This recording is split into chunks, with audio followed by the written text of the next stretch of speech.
Okey, tuan-tuan dan puan-puan yang dihormati sekalian, selamat malam. Terlebih dahulu saya ucapkan terima kasih kerana dapat bersama-sama kita hari ini dalam Street Talk. Bersama kita itu ada panelis yang kita hormati hari ini, Encik Masagos, Dr. Malikin, Nadia Ahmad Samdin, apa khabar semua kan? Hari ini kita akan membicarakan tentang kegemilangan masyarakat kita. Okey, jadi sebelum kita mulakan, kita ada banyak ni soalan ni. Encik Puan Nadia dari dia air sebotol tak cukup ni. Banyak nak dibincangkan. Okey. Saya rasa soalan pertama yang saya nak ajukan kepada Encik Masagos sebab memang ramai yang tertanya-tanya tentang program-program M Kuasa 3, adakah program-program ini efektif ataupun tidak, berkesan ataupun tidak. Apakah yang telah dicapai selama 2 tahun pembentukan M Kuasa 3? Mungkin Encik Masagos mahu memberikan pencerahan kepada para penonton kita pada malam ini. Terima kasih Helmi. Saya sebelum sampai di sini dipesan ada orang hantar saya WhatsApp, dia kata, Cik Masagos, jangan lupa dalam kita buat perbincangan kita harus memikirkan atau kita harus menjalankannya dalam suasana rahmah, memikirkan bagaimana kita sangat harus prihatin kepada masyarakat, dan suasana itulah kita akan berbincang tentang masalah ataupun apa yang kita perlu adakan untuk mengatasi masalah dan membangun masyarakat kita. Kedua, saya juga setelah saya memegang teraju kepimpinan sejak 2 tahun yang lalu, saya juga melihat bahawa kita jangan hancurkan apa yang dibina oleh sebelum kita. Malah kita harus menguatkannya lagi dan kita membangunkan atas dasar-dasar yang telah dibina oleh mereka. Sebab itu saya lihat waktu itu bersama teman-teman saya, Dr. Maliki dengan Zaki, Amrin dan juga Faisal, dan kita turutkan juga sama Puan Rahayu. Kerana waktu tu kita tidak ada office holder, pemegang jawatan dari kalangan wanita. Saya tanya Rahayu nak join kita tak? Dia kata okey. Jadi sebab tu kita fikirkan, saya memikirkan pertama sekali yang saya konteksnya adalah kita mempunyai aset-aset yang sangat baik. Sangat kuat, sangat baik, iaitu MUIS, Mendaki dan juga Mesra. Ini telah dibangunkan oleh mereka kepimpinan sebelum kita. Tapi kalau kita lihat, kekuatan itu boleh dikuatkan lagi dengan adanya sinergi antara MUIS, Mesra dan juga Mendaki. Kenapa saya kata begitu? Mereka semua ada program-program yang baik yang disampaikan kepada masyarakat. Tapi kelihatan juga kadang-kadang program tertentu itu tidak tersebar lebih baik daripada yang berlaku waktu itu, dan kalau mereka bergabung dari segi rangkaian mereka yang ada, apakah itu tadi rangkaian sukarelawan, rangkaian komunikasi dan sebagainya, dengan bergabungkannya kita akan dapat menyebarkan lagi program-program yang mereka ada. Dengan itu saya dan teman-teman telah mewujudkan M Kuasa 3. Jadi permulaan M Kuasa 3 itu adalah kolaborasi antara Mendaki, MUIS dan Mesra. Yang antara yang saya lihat, saya bersyukur dapat menggandakan lagi program yang disampaikan kepada masyarakat adalah KMM. Kelas Matematika, Kelas Minda Matematika Mendaki. Kalau kita lihat waktu awal-awal dulu, program ini memang baik dari dulu baik. Saya tahu waktu saya 2006 lagi, saya lihat memang banyak potensi.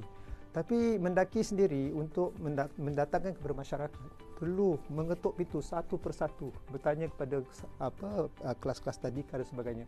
Apakah tuan-puan mahu menjalankan program ini dengan kami? Oh tidak, jalan lagi. Dan akhirnya saya tak tahu, mungkin paling ramai 300 keluarga yang dapat. Keluarga saja. Mungkin lebih kurang begitulah.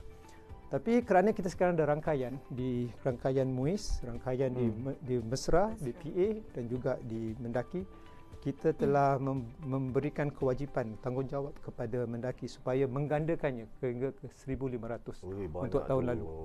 Dan mereka mungkin tidak sampai 1,500, tapi mereka dapat mencapai 1,200. Kerana itu mereka sudah berani tahun ini untuk meningkatkan lagi sampai ke 4,000. Target dia? Target. Tapi sayangnya kita menghadapi masalah COVID, mungkin mereka harus menyesuaikan target tersebut. Tapi hasil dari BKMM itu adalah berikut. 90% daripada mereka yang masuk darjah 1 tahun ini 90% yang masuk darjah 1 tahun ini tidak diwajibkan melalui program LSP atau SM. Iaitu mereka sudah ada dasar-dasar untuk mempelajari matematik, bahasa dan sebagainya. Hanya kerana ibu bapa mereka dan mereka menjalankan program-program telah melalui program-program yang dilalui oleh Mendaki yang diwar-warkan oleh rangkaian MUIS dan juga Mesra. Jadi itu impak daripada kolaborasi MKOS 3. Dan setelah itu kami juga mendatangkan program MKOS 3 di lapangan dan mewujudkan satu rangka yang disebut MKOS 3 di bandar, di 8 bandar. Termasuk di Tampines yang saya terajui di sana. Dan di situlah kita menerapkan program-program di bandar, dan setelah itu kerana kita lihat karyawan, saya teruja lah sekali. Banyak karyawan datang menyahut panggilan kami untuk berganding bahu. Karyawan seperti apa tu? Seperti peguam askar, peguam,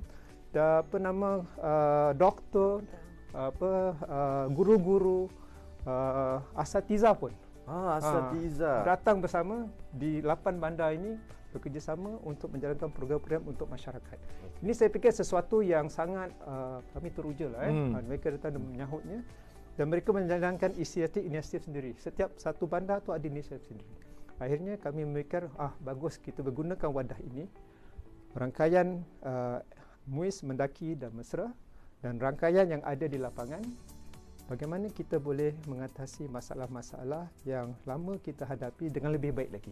3 bidang yang kita memberi bobot yang besar, iaitu 1, membangun keluarga yang kuat. Di situ diterajui oleh Dr. Faisal, disebut program Bersamamu. Setakat ini sudah 5,000 pasangan yang melalui program ini, di mana asatiza diberikan tugas bukan hanya untuk menikahkan mereka, tapi membimbing mereka sebelum pernikahan, waktu pernikahan dan setelah pernikahan dalam perjalanan mereka sebagai keluarga. Jadi ini insya-Allah akan menguatkan lagi ikatan keluarga seterusnya. Kemudian untuk belia, di mana Cik Rahayu mewujudkan satu program di Mendaki untuk melatih mentor kepada belia-belia supaya mereka tahan dalam perjalanan hidup mereka. Dan akhir sekali untuk keluarga dan belia yang mungkin jatuh tengah jalan, ada masalah penjanaan sebagainya, memberikan mereka sokongan melalui program Fitrah yang diterajui oleh Amrin. Yang ini program Fitrah ni tentang masalah yang untuk mengatasi pesalah-pesalah yang cenderung untuk melakukan jenayah semula ya. Ya, kebentanan penjenayah yang kita tidak mahu mereka balik kepada penjenayahan atau masalah dada, dan sekaligus membantu keluarga mereka. Ini juga dibantu oleh para asatiza kita di masjid dan juga karyawan-karyawan daripada bidang kerja-kerja sosial dan sebagainya. Jadi saya bersyukurlah dalam kita selama 2 tahun ini kita telah dapat menggembling begitu ramai sekali yang datang ke depan. Kalau tidak menjalani program-program yang kita adakan, sukarelawan semakin ramai datang ke depan untuk bersama kita membantu. Seperti untuk mentoring saja, dalam beberapa bulan Cik Rahayu telah dapat 1,000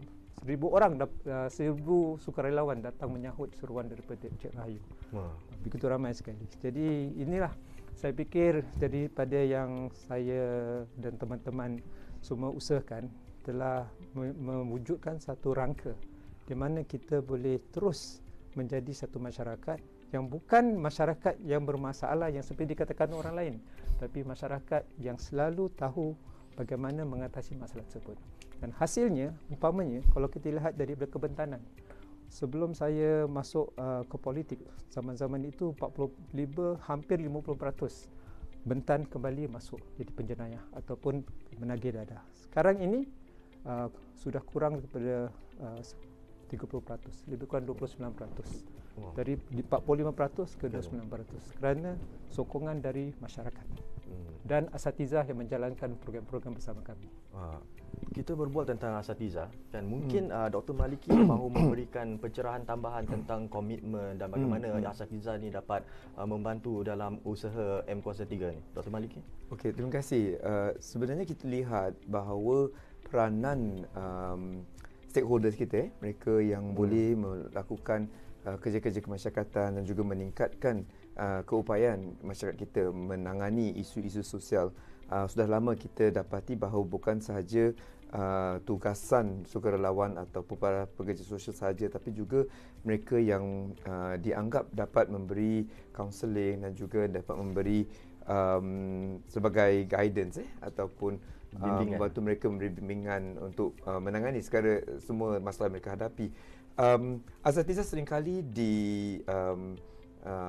dipinta untuk memberikan bimbingan dari segi bukan sahaja keagamaan, tapi bagaimana agama boleh dijadikan sebagai satu landasan untuk mereka meneruskan perjalanan mereka setelah mereka keluar daripada penjara ataupun pusat pemulihan dadah.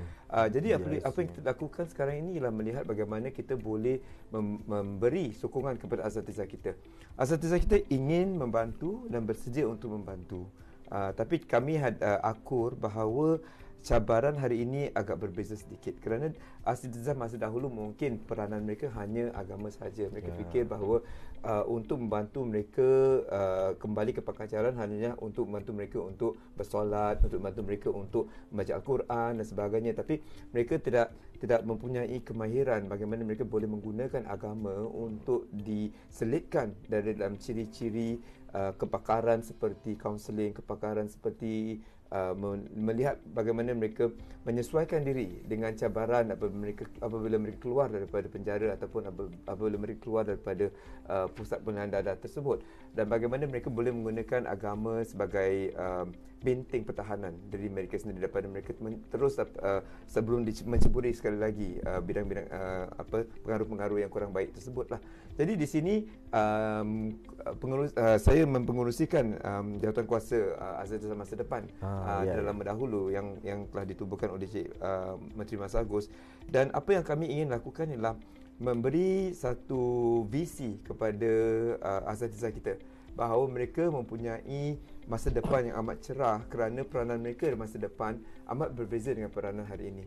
Dan dalam penilaian kami, asatizah boleh memainkan peranan yang amat penting kerana cabaran masa depan merupakan satu cabaran yang mungkin tidak dapat dirasakan pada hari ini. Hari ini kita sudah mula melihat apakah cabaran yang kita hadapi yang memerlukan kepakaran baru untuk asatizah kita. Misalnya kita melihat COVID, tidak pernah kita sangkakan bahawa kita memerlukan bimbingan di mana asatizah kita berupaya memberi kepimpinan, bukan saja bimbingan tapi kepimpinan dari segi irsyad yang akan mereka utarakan. Misalnya apabila kita menghadapi cabaran, bagaimana kita boleh mengurangkan risiko masyarakat daripada merebaknya penularan COVID-19 ini. Dan mereka memikirkan bagaimana kita boleh memastikan masyarakat faham bahawa kemaslahatan kesihatan masyarakat lebih utama. Dan ini juga adalah sesuatu yang diajukan agama. Dan mereka bersedia untuk mengambil keputusan tersebut. Ini semua adalah bukan sahaja kepakaran agama, tapi mereka mesti memahami konsep-konsep medical, konsep kesihatan. Mereka mesti tahu macam mana virus itu menular. Dan kalau mereka tak tahu bagaimana virus itu menular, mungkin mereka tidak boleh memberi keyakinan kepada masyarakat bahawa apa yang mereka keluarkan, isyarat yang mereka keluarkan itu meyakinkan masyarakat. Jadi apa yang kita inginkan dari jawatan kuasa asatizah masa depan ialah untuk memberi rangka kerja dan juga ruang di mana kita boleh meningkatkan kemahiran semua asatizah kita, dan kita meningkatkan kemahiran mereka, kita meningkatkan kekaryawanan mereka, profesionalisme mereka. Dan dengan itu masyarakat juga melihat asatizah bukan sebagai seorang yang hanya mengajar agama, bukan seorang saja yang mengajar mengaji dan sebagainya, tapi seseorang yang boleh mereka look up to lah. Mereka kata minta bimbingan, minta kepimpinan, dan dengan itu saya rasa banyak sektor-sektor baru yang boleh dimasuki oleh golongan asatizah kita.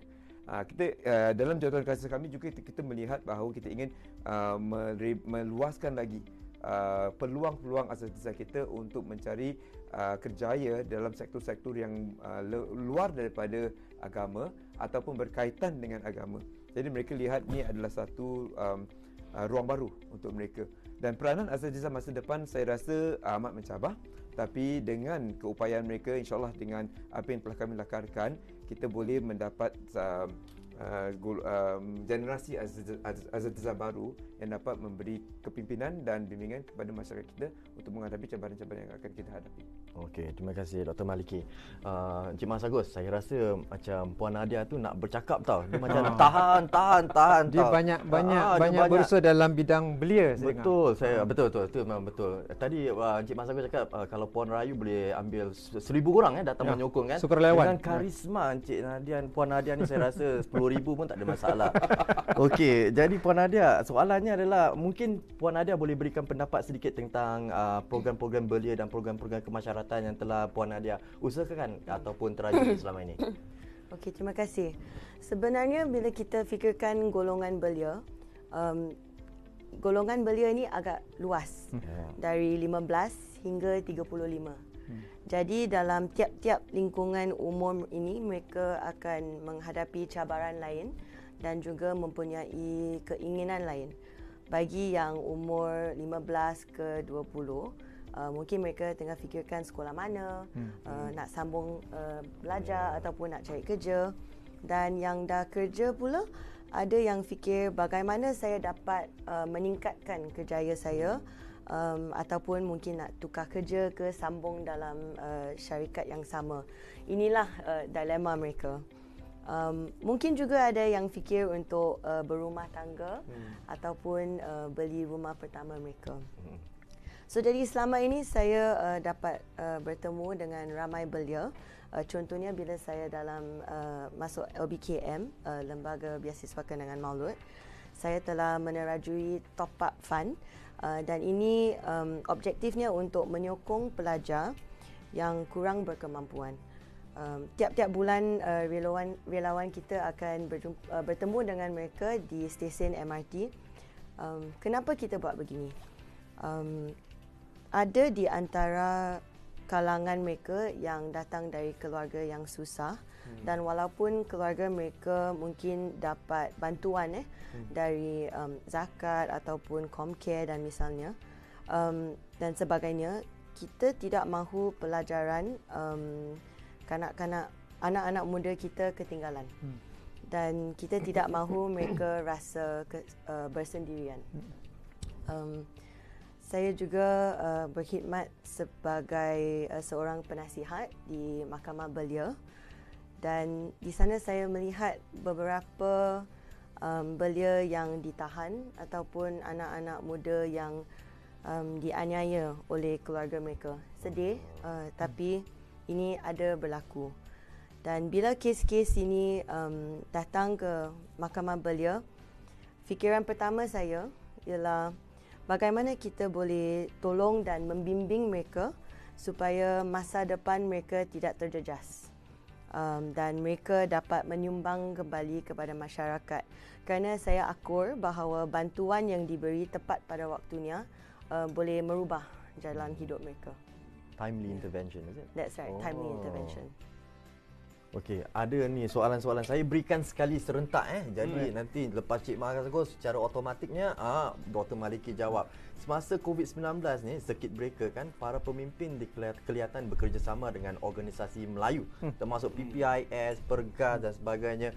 Mungkin Encik Mas Agus berikan penjelasan sedikit bagaimana organisasi ataupun badan-badan tertentu ni telah melakukan yang terbaik untuk masyarakat Melayu. Kemudian untuk Dr. Maliki pula, saya ingin tahu sedikit sebanyak tentang Community Care Network ataupun rangkaian penjagaan masyarakat untuk kaunseling berkaitan mental dan tekanan. Okey, kita mulakan dengan Encik Mas Agus dahulu. Sebelum saya jawab tentang COVID ni, saya juga nak teruskan lagi apa yang saya katakan tadi. Kerana dalam kita lakukan apa saja, kita perlu menjalankannya dengan paradigma yang tepat.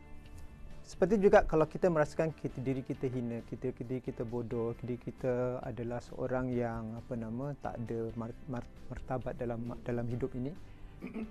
Pendekatan kita dalam kehidupan kita berbeza dengan orang yang merasa begitu yakin tentang diri dia, tahu bahawa apa saja gejala yang dia hadapi, dia akan mengatasinya dan akan cari cara jalan keluar dalam apa saja masalah dia hadapan. Ini tidak beza dengan apa kita lihat dalam masyarakat kita. Jadi saya merasakan dengan aset-aset yang kita telah lama wujudkan, membina dari satu dekad ke dekad yang lain, kita sebenarnya telah mencapai satu tahap yang kita harus bangga. Hingga kan saya sendiri merasakan saya bangga menjadi sebahagian dari masyarakat Melayu Islam yang saya sebut adalah masyarakat gemilang. Masyarakat gemilang. Kenapa? Kenapa saya berkata begitu? Kenapa kalau saya lihat kerana dari pencapaian dalam berbagai bidang, kita boleh dikatakan sangat bersyukur dapat menggembling tenaga dan juga pencapaian yang kalau kita rasa kurang, tapi orang di luar negeri lihat kita sangat merasakan begitu menghormati pencapaian kita. Umpamanya, kalau kita lihat dari segi ketinggalan pendidikan zaman 80-an, mungkin tidak lebih seperti saya sendiri, dalam kelas saya yang 40 orang, cuma 2 orang ke universiti. Cuma 2 orang ke universiti. Tapi saya ingat tahun 2018 ke berapa gitu, yang first class honor saja 70 orang. 70 orang. Keluar berdarah dulu tak ada nak cakap first class, second class sudah dapat. First class 70 orang. Saya lihat saya begitu rasa terharu melihat pencapaian anak-anak Melayu kita. Kalau kita lihat daripada keciciran, tidak sampai 1% daripada anak Melayu Islam kita yang tidak habis 10 tahun sekolah. Kemudian 90%, lebih 90% mereka mempunyai ijazah ataupun diploma ataupun kepakaran untuk mereka bangun dari sana hingga menjadi seorang yang boleh berjaya ke masa-masa akan datang. Kalau kita lihat seperti saya kata tadi, kebentanan pun sudah turun. Ya, kalau kita lihat dari segi pencapaian pendidikan, rata-rata dalam program PISA test yang dilakukan untuk seluruh dunia, masyarakat Melayu Islam kita prestasi matematik mereka lebih baik daripada negeri-negeri di OECD.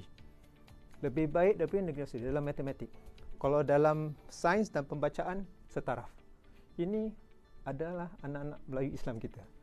Dan kita lihat karyawan-karyawan yang semakin ramai dan sebagainya. Kita lihat, jangan cakap di calon-calon PAP. Di calon-calon pembangkang pun bukan calon-calon orang. Very the up. Jadi itu semua bukan kerana bukan hanya kerana keluarga mereka mendidik pendidikan, tapi kerana dorongan daripada sistem kita yang membolehkan mereka mencapai kejayaan keluar daripada lingkar kemiskinan dalam satu generasi saja. Sebab itulah saya sebut kita masyarakat gemilang. Jadi paradigma ini penting untuk pemikiran kita. Jadi kalau kita berganjak daripada masyarakat gemilang dalam kita mengalami masalah COVID sekalipun, kita tidak merasa masyarakat yang tertekan atau masyarakat yang serba kurang, tapi masyarakat yang boleh kerjasama untuk mengatasi apa saja masalah. Jadi masalah COVID tadi ceritakan. COVID. Masalah COVID. Pusing jauh juga bawa balik macam ke konteks COVID ni penting. Betul. First class pun baik, second class pun baik. Jadi kalau masalah COVID ni kita lihat dia telah memberikan satu krisis yang disebutkan oleh Perdana Menteri kita. Krisis yang tidak pernah dialami generasi sebelum kita. Betul. Dan ini satu krisis yang bukan hanya memberi hambatan kepada kemajuan negara, tapi ada kemungkinan besar juga kaum-kaum yang mungkin terjejas dalam masalah yang tertentu, termasuk masyarakat kita. Jadi kita harus mengambil berat masalah ini. Saya bersyukur waktu kita mula-mula cuba mengelak daripada krisis kesihatan. Kesihatan itu yang Cik Maliki cerita tadi. Dikatakan bagaimana asatiza kita bergabung tenaga dan idea dengan dengan pakar perubatan kita untuk memikirkan apakah usaha-usaha kita haruskan supaya jangan jangkitan menular dari masyarakat kita hingga kita kerana praktik-praktik kita, adat-adat kita menjadi sebab bagaimana penularan boleh ke masyarakat yang lebih luas. Hingga kan kita berani setelah asatiza kita berkonsultasi dengan pakar perubatan, kita berani menutup masjid sebelum masjid-masjid di luar di mana-mana negara menutupnya. kita juga berani membuat keputusan tidak menghantar jemaah kita untuk ke haji tahun ini sebelum negara-negara lain menundakannya. Jadi itu menunjukkan bagaimana asatizah kita tahu menyesuaikan konteks, keperluan dengan berkonsultasi dengan masyarakat lain. Saya sangat banggalah dengan golongan asatizah kita yang bermuafakat, berani dan membuat keputusan yang tepat dalam konteks yang diperlukan. Jadi kita percayalah pada asatizah kita yang bergabung dengan MUIS, Bergas dan asatizah yang independen pun. Mereka duduk dalam satu jawatankuasa yang saya tubuhkan, iaitu asatizah independen macam mana? Macam ada mungkin yang tak faham. Yang mereka mungkin menjalankan madrasah sendiri atau kelas bimbingan sendiri. Mereka bersama kita juga ada. Dan mereka juga duduk dalam majlis fatwa. Ada juga di dalam majlis fatwa. Jadi dengan bergabungnya mereka dalam satu jawatankuasa, saya sebut jawatankuasa COVID Melayu Islam Singapura. Mereka lah yang selalu memberikan irsyad bersama tentang bagaimana menjalankan sembahyang solat Jumaat bertahap-tahap pembukaannya supaya kita tidak menularnya COVID di kalangan kita. Dan kemudian setelah itu kita lihat ada juga kumpulan-kumpulan sosial yang lain.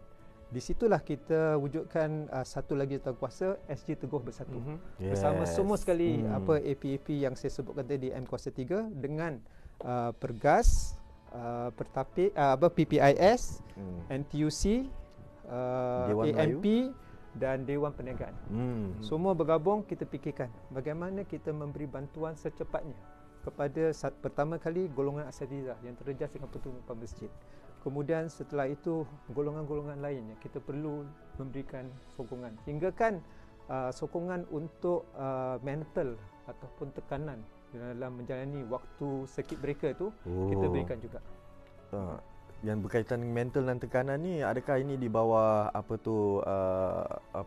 3 Bersatu? SG Teguh Bersatu. SG 3 Bersatu. Mungkin Dr. Maliki mahu memberikan sedikit sebanyak pandangan.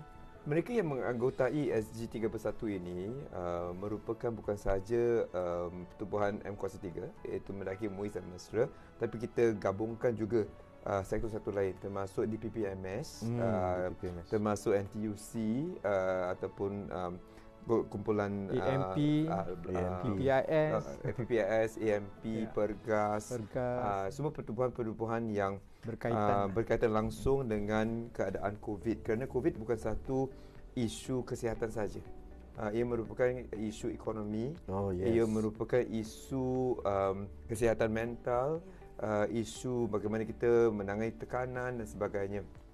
Salah satu kesan COVID, satu ialah ekonomi, keduanya ialah cara kita menangani sekatan-sekatan yang berkaitan langsung dengan COVID.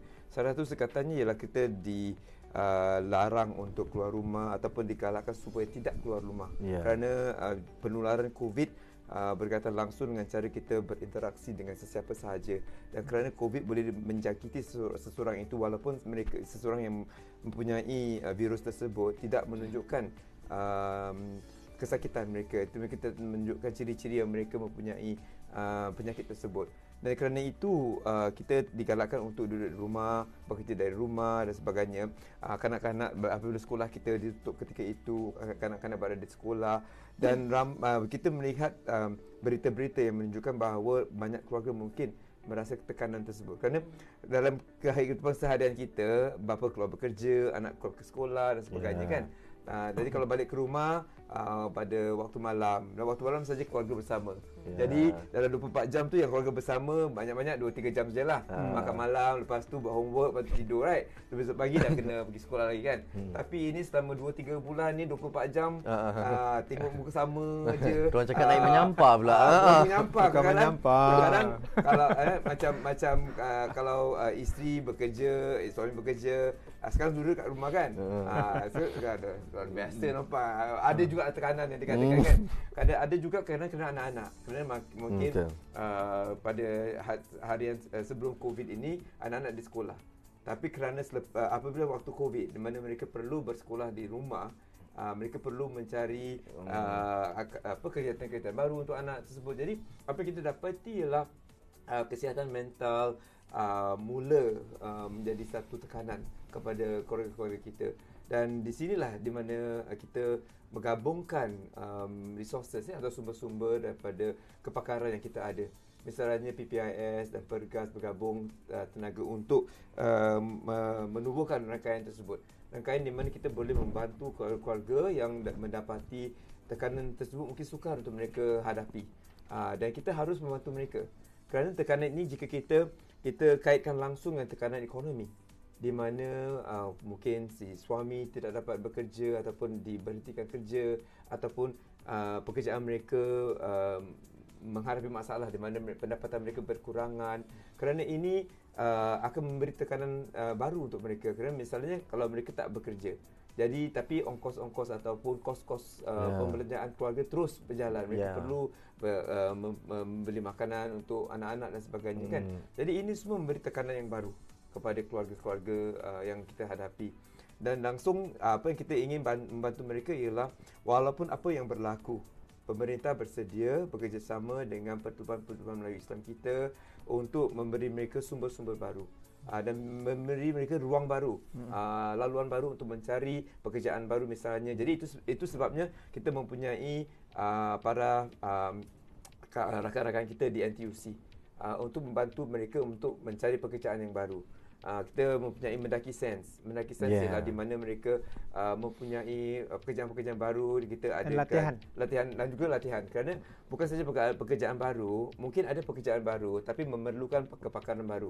Jadi mereka memerlukan upgrading of skills. Dan jika mereka melalui latihan tersebut, kita juga memberi allowance kepada mereka.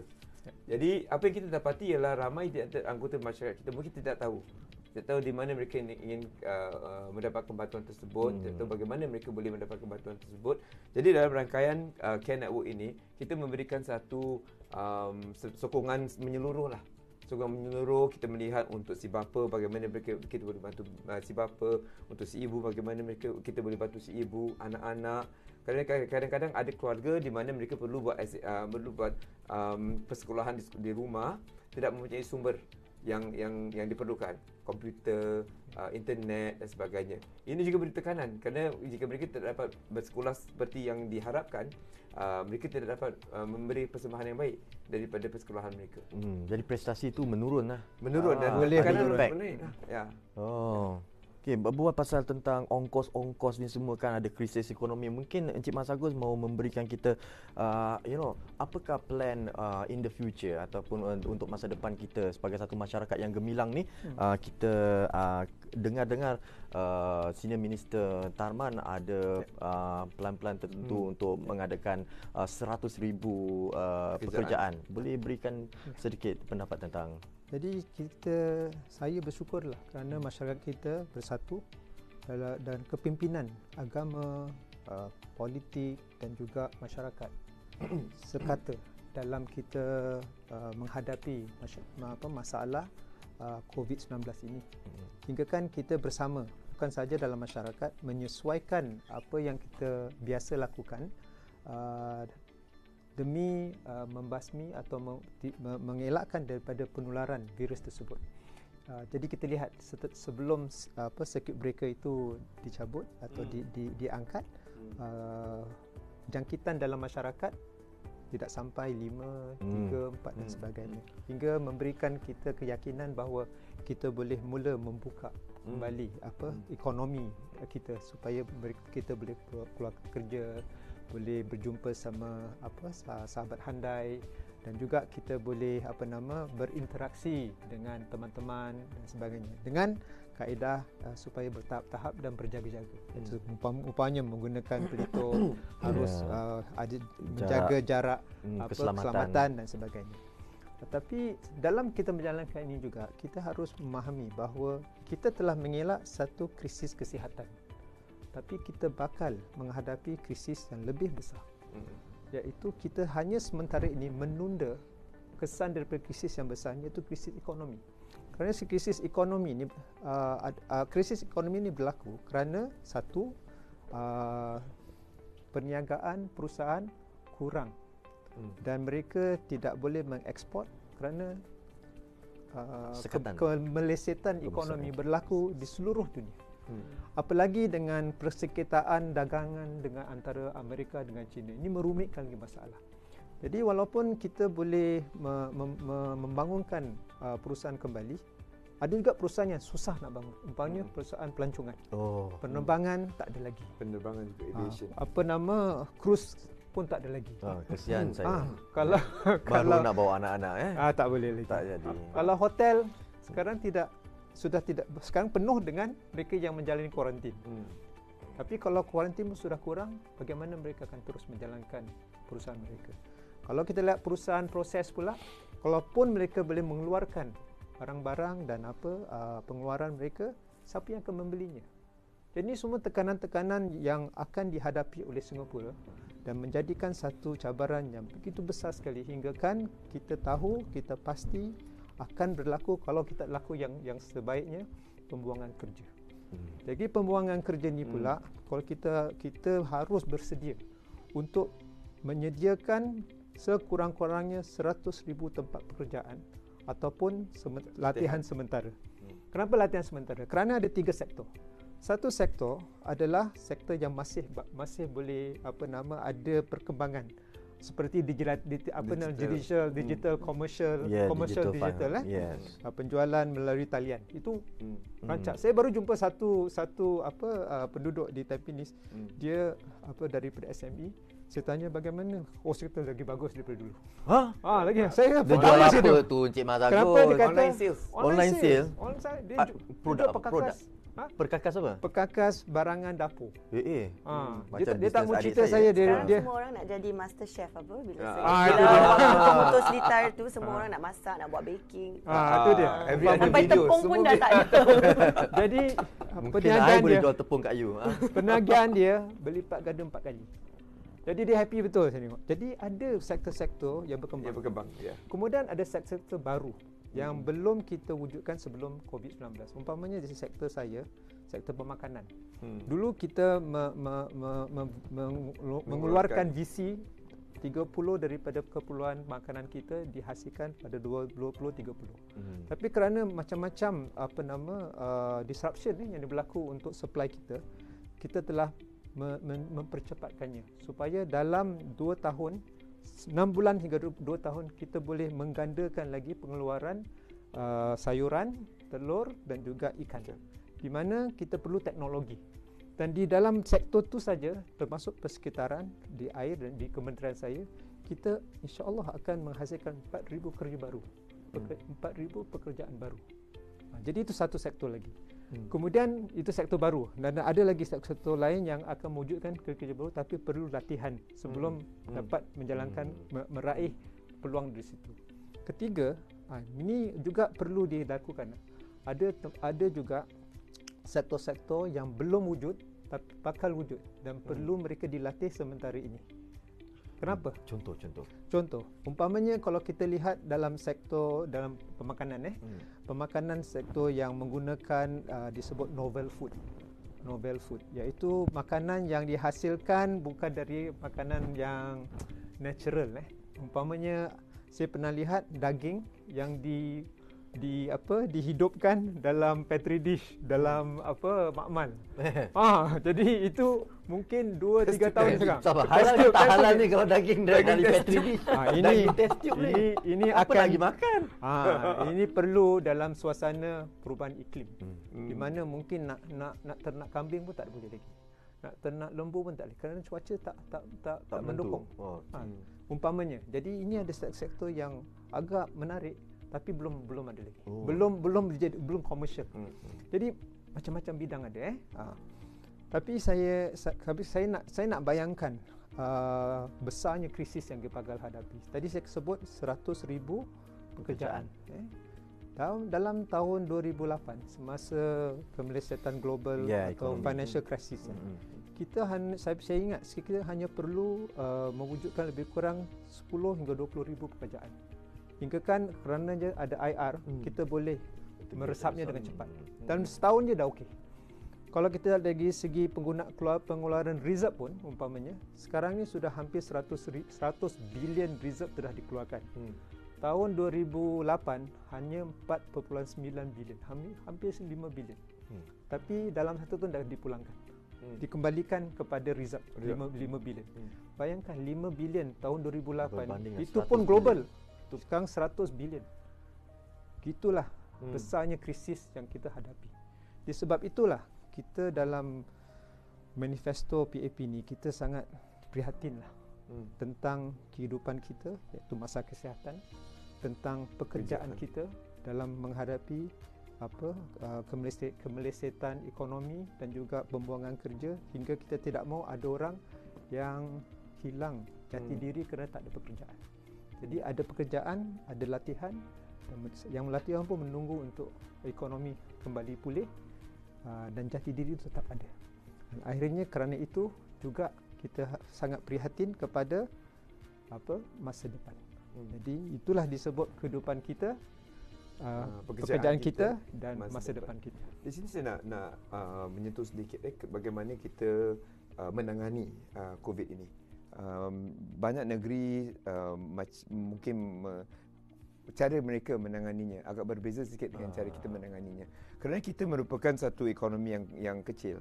Our domestic economy is kecil, jadi kita perlukan ekonomi yang terbuka, di mana kita perlu dan global. Dan itu sebabnya kita seringkali mengatakan bahawa Singapura adalah negara yang global, kerana kita perlukan pasaran luaran untuk memastikan ekonomi kita boleh berkembang dan terus maju. Dan COVID menunjukkan cabaran utama konsep sedemikian ataupun struktur ekonomi kita, di mana kerana keterbukaan kita dikatakan vulnerable lah, kita dikatakan mempunyai risiko yang tinggi. Dan dengan COVID ini kita dapati langkah pemerintah ialah pertamanya ialah memastikan kita melestarikan ekonomi kita sustainable. Kita membantu para peniaga kita, kerana jika peniaga kita gagal, pekerja kita akan gagal. Kerana jika peniaga kita tidak dapat terus menjalankan pekerjaan mereka ataupun menjalankan perniagaan mereka, the first thing yang mereka akan lakukan ialah membuang kerja. Jadi kalau para pekerja kita dibuangkan kerja, apakah kesannya? Kesan psikologi mereka, kesan mental mereka, kerana mereka rasa kemurungan, sukar nak dapat kerja dan sebagainya. Jadi itu sebabnya salah satu aspek bajet yang Cik Mansur katakan tadi ialah pemerintah memberi sumber baru untuk membantu para peniaga kita supaya mereka dapat terus menjalankan perniagaan mereka walaupun tak ada order, walaupun tak ada, mungkin lebih lambat daripada dahulu, tapi tidak perlu memberhentikan pekerja mereka. Menerusi subsidi yang diberikan kepada peniaga-peniaga ini atau bisnes-bisnes ini, di mana pemerintah membayar 70% gaji setiap pekerja Singapura. Ini bukan satu perkara yang mudah, kerana jika kita lihat rakyat Singapura yang bekerja, mungkin 1.2 atau 1.5 bilion 5 bilion pekerja, kerana kita ada 3.5 million rakyat Singapura. Katakanlah 2 million yang bekerja. Jadi kalau setiap pekerja kita beri 75% pada dan dihadkan pada 4,000 subsidi, dihadkan pada gaji 4,600. Ini adalah satu sumber yang amat besar sekali, datang daripada rizab negara kita. Dan ini adalah salah satu, saya rasa, pengalaman di mana kita harus berterima kasih kepada pemimpin-pemimpin generasi perintis kita. Kerana pemikiran mereka pada masa dahulu ialah kita harus berjimat, bersimpan, menabung untuk hari muka yang mungkin kita memerlukannya. Jadi hari ini kita merasa selesa kerana kita mempunyai sumber sedemikian. Dan negara-negara lain mungkin mereka mempunyai minyak, hasil natural, hasil bumi, minyak dan sebagainya. Kita tak ada apa-apa, right? Ada tenaga manusia saja, right? Yang mereka yang tak ada hasil bumi, apakah kesudahan mereka? Mereka harus meminjam. Ya, kalau mereka meminjam dan tak dapat kasih balik, tak bayar balik, macam mana? Rizab Encik Mansur katakan tadi, saya sering kata kepada para penduduk saya, kita jaranglah nak rasa 1 million kan. 1 juta tu tak berapa banyak kan. Tak pernah rasa 1 juta kan. 1 bilion tu ialah 1,000 juta tu. Kita dapat 10 juta je macam sama kita jutaan. Jutawan ya. Itu jutawan apa, dolar ke rupiah kan? Betul tak? So sempat dia cakap rupiah. So rupiah ke apa currency kan? Dolar. Dolar kan. Jadi 1 bilion dolar ni ialah 1,000 juta dolar. 1 bilion aja. Kita dah agihkan ambil 52 bilion daripada Rizab. Dan kita ketepikan Rizab sekarang dengan Rizab lama hampir 100 bilion. Berapa kosong tu tak tahu nak kira kan. Ini untuk menampung keadaan di mana kita tidak mahu ekonomi kita terus menjunam. Ya, ini adalah satu yang dilakarkan oleh PAP. Dan dalam manifesto kita menunjukkan bahawa ini adalah sesuatu yang menjadi keprihatinan kita dan kita menjamin menjamin masa depan kita, menjamin kehidupan kita dan menjamin pekerjaan kita. Jadi dalam pendek kata itu kita akan dapat terus menggemilangkan lagi masyarakat kita. Ini yang penting. Kerana kalau kita takut, saya sendiri tak khawatir dalam hambatan ataupun yang cabaran yang diberi oleh COVID-19 ini. Kalau kita tidak menanganinya dalam masyarakat kita sendiri, kita mungkin akan berlaku ketinggalan. Orang yang tertinggal, ada golongan tertinggal dalam masyarakat kita. Sebab itu kami tugaskan teman kami Cik Zaki yang telah bergabung dengan NTUC dan juga Dewan supaya perusahaan-perusahaan dan juga pekerja-pekerja semua diberikan panduan dan diberikan informasi dan diberikan saluran bagaimana mereka dapat mengambil peluang dan tidak ketinggalan. Ini penting. Kalau kita dulu zaman-zaman 80-an, teman-teman saya banyak yang tidak menghabiskan pelajaran mereka. Tapi sekarang sudah ada pendidikan. Tapi kalau pendidikan itu menghasilkan kepakaran yang tidak diasah, tidak terus diasah. Termasuk juga disiplin untuk bekerja pada jam 8 pagi umpamanya. Kerana menganggur, sudah lama menganggur, akhirnya mereka akan merasa malas, susah untuk menjalankan kerja. Hingga kan Cik Syaril pernah cerita sekali kan. Dia kata ada dia memberikan peluang untuk bekerja di Rolls Royce pada seorang yang telah lama memandu. Mungkin 3 tahun 4 tahun memandu. Kemudian diberikan peluang dan diujilah untuk baca blueprint. Dia pernah kerja untuk dalam proses yang dia tahu baca blueprint. Tapi setelah 5 tahun ke berapa tahun gitu dah tak boleh baca lagi. Berkarat lah tu. Karat. Jadi sebab itu kepakaran tu harus terus diasah. Mungkin dia sebagai peguam pun kalau dah 3-4 tahun habis. Dah tak boleh jadi peguam lagi. Betul tak?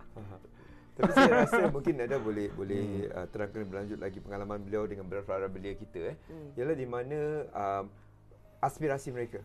Dalam keadaan mereka keluar daripada ataupun lulus daripada universiti, mereka memasuki dunia pekerjaan yang mungkin agak tidak menentu. Saya rasa kita harus memberikan mereka satu keyakinan bahawa mereka punya masa depan yang cerah. Sebenarnya saya nak tambah sesuatu yang saya juga agak tertarik dengan apa yang Encik Masagos kerjaya yang Encik Masagos jelaskan tadi.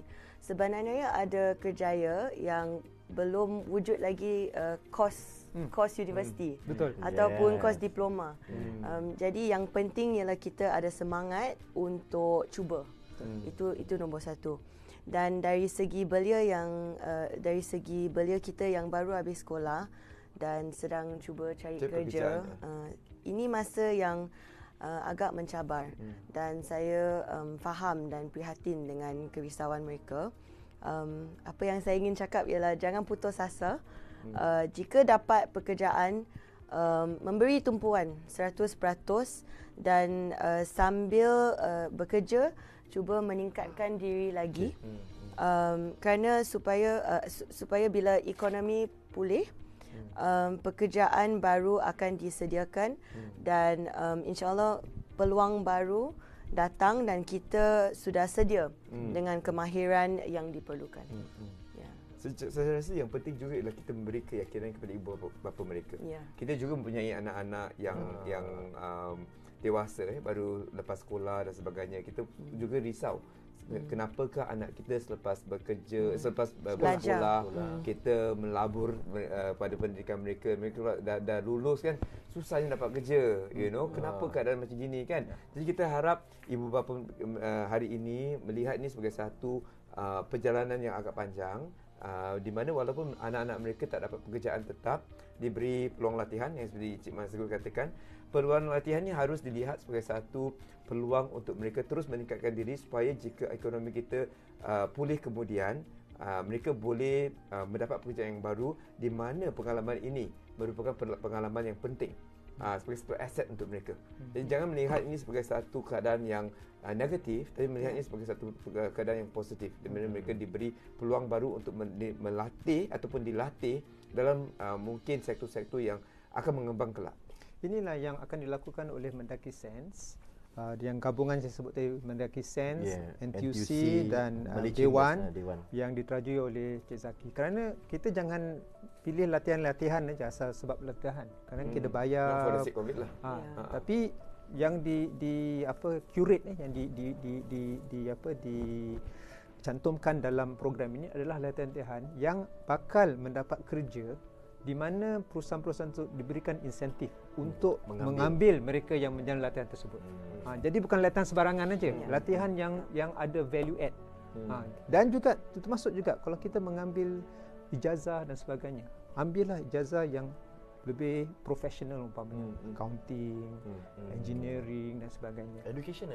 Education profesional. So itu profesional juga tu.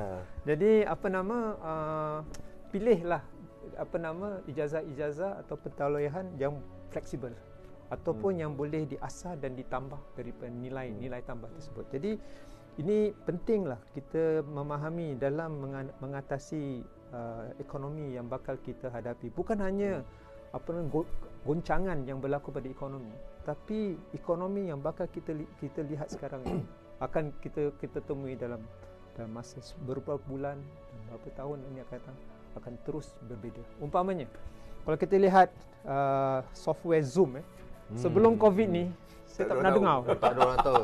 Tak tahu mana. Semua di Zoom sana Zoom sini. Sekarang dah jadi perkataan kata verb kata kerja. Kata kerja.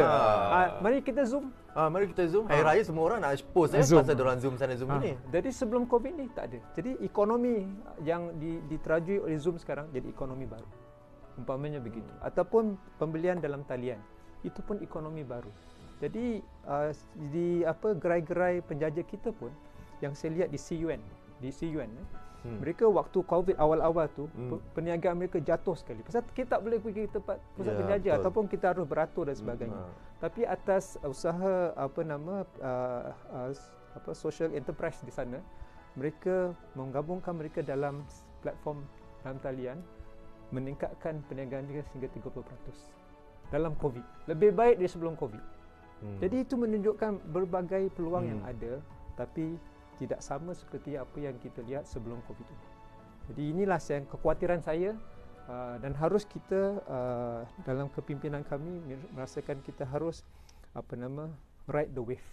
Ride the wave tu? Kita menggunakan gelombang yang akan datang bersama dengan apa yang negara jalukan. Sebab itulah Cik Zaki ada memikul tanggungjawab yang berat untuk bersama kami, sementara kita menyokong dari segi sokongan bantuan yang sementara dan juga sokongan latihan dan menyalurkan mereka kepada ekonomi yang bakal mengembang. Okey, hadirin sekalian, tanpa kita rasa kita sudah hampir sampai di akhir acara kita malam ini. Mungkin sebelum kita semua mengundur diri, kita dengarlah sepatah dua kata pengakhir bicara. Katakan kita mulakan dengan inilah yang paling muda pada malam ini Puan Nadia Ahmad Sandin. Mungkin nak kata berikan penutup. Kata penutup Untuk beliau kita. Lepas you kita ada Dr. Maliki dan Cik Mas Agus. Lepas tu saya akhirkan dengan pantun ni. Kita teruskan. Apa yang saya ingin cakap? Saya ingin cakap bahawa kita sepatutnya jangan segan. Kerana peluang ini ada, tapi mungkin ada di antara kita yang tak tahu macam mana nak reach out for these opportunities. Jadi dengar ada kejayaan ini, kejayaan tu, tapi mungkin kita rasa not equipped to reach out. Yang penting ialah kita sedar bahawa ada pula career counselling dan ada orang yang sudi untuk membimbing belia kita untuk mencapai peluang ini. Bagi saya harap yang masyarakat kita semangat bergotong royong di masyarakat kita sentiasa ada, dan juga kita akan saling membantu dan menyokong satu sama lain untuk mengukuhkan identiti kita sebagai masyarakat Melayu. Bak kata pepatah Melayu. Cik, dia pun ada juga. Ini bukan pantun lah. Kita apa pepatah teruskan. Bersatu teguh, bercerai roboh. Betul. Okey, Dr. Maliki, silakan. Saya rasa yang penting ialah kita melihat keadaan yang kita hadapi ini adalah satu cabaran yang amat getir sekali, tak pernah kita hadapi seteruk ini. Dengan itu berkaitan dengan yang diusulkan oleh Nadia, janganlah kita memecah belahkan masyarakat kita. Apa yang kita lakukan adalah untuk kebaikan kita sendiri. Apa yang pemerintah usulkan dari segi dasar-dasar, mungkin apabila kita mula mengusulkan dasar tersebut, mereka mengatakan kenapa begini, kenapa begitu. Mereka ada jugalah segmen-segmen yang mungkin menyocok, mengatakan ini semua tak perlu dan sebagainya.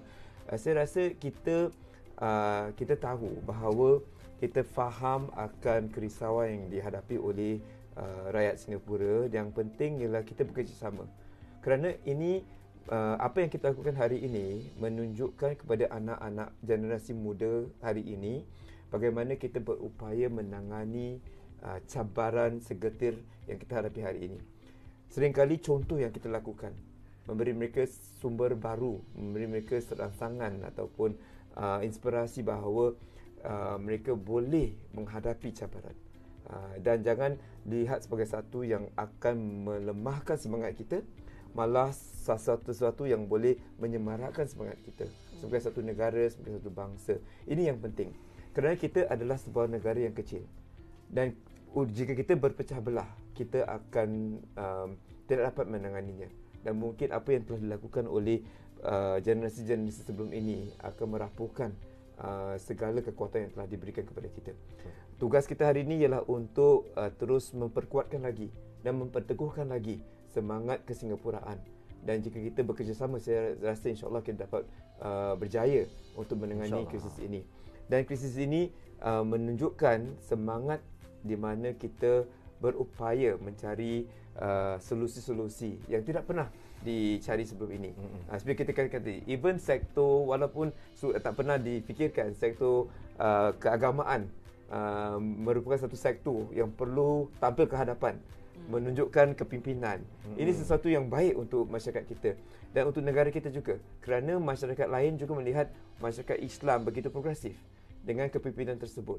Dan inilah satu perkara penting yang harus kita imbas kembali selepas COVID, bagaimana kita menunjukkan keupayaan kita dan kebolehan kita dan juga kekuatan kita sebagai satu masyarakat. Okey, terima kasih Dr. Maliki. Encik Mas Agus, last but not least Masyarakat kita berdiri atas 3 tiang yang kuat. Tiang para asatizah kita yang terus membimbing supaya kita adalah masyarakat ada jati diri, yang terhormat, yang tidak korup, yang setelah mendapatkan kekayaan, kemewahan tidak menggunakannya kepada perkara-perkara yang tidak sempurna, tidak kena dengan masyarakat Melayu Islam kita. Sebab itulah para ulama kita sangat penting. Tiang kedua adalah tiang karyawan kita yang hidup bergaji tetapi berdiri atas pendidikan dan berjati diri kerana meritokrasi. Kita dalam jabat jawatan kerana kita adalah yang layak untuk jawatan tersebut, bukan kerana ada kesian. Dan sebab itulah kita ada dihormati oleh sesiapa saja, di mana saja kita pergi. Betul. Jadi pendidikan itu penting, sebab itulah Mendaki terus menjadi satu daripada kita institusi kita yang kita harus hargai dan menguatkannya. Dan ketiga, pengusaha kita. Yang ketiga adalah pengusaha kita. Kerana pengusaha kita inilah yang bakal mengeluarkan kekayaan, kemewahan untuk masyarakat kita masa-masa akan datang. Pendidikan perlu dan kita boleh membiayai mendokong kehidupan untuk anak-anak kita, keluarga kita. Tapi kalau kita pengusaha, kita boleh menggajikan ratus orang, mungkin beribu orang. InsyaAllah. Jadi perlulah kita menguatkan ini semua dan jangan dalam kita mengatasi menjalani masalah krisis COVID bekas sekarang ataupun dalam krisis ekonomi ini, tiga tiang ini rapuh atau roboh. Ini penting. Jadi kita perlu memikirkan bagaimana kita menguatkannya dan bersatu supaya masyarakat kita akan terus gemilang. Wah. Awesome, betul. Okay. Pantun sekarang. Pantun sekarang kan akhir hujung acara ni. Dari hati turun ke mata, menimbulkan segunung rasa cinta. Jika kami semua ada terkasar bahasa, tiada yang lain, maaf dipinta. Sekian, selamat malam. Assalamualaikum warahmatullahi wabarakatuh. Assalamualaikum. Terima kasih.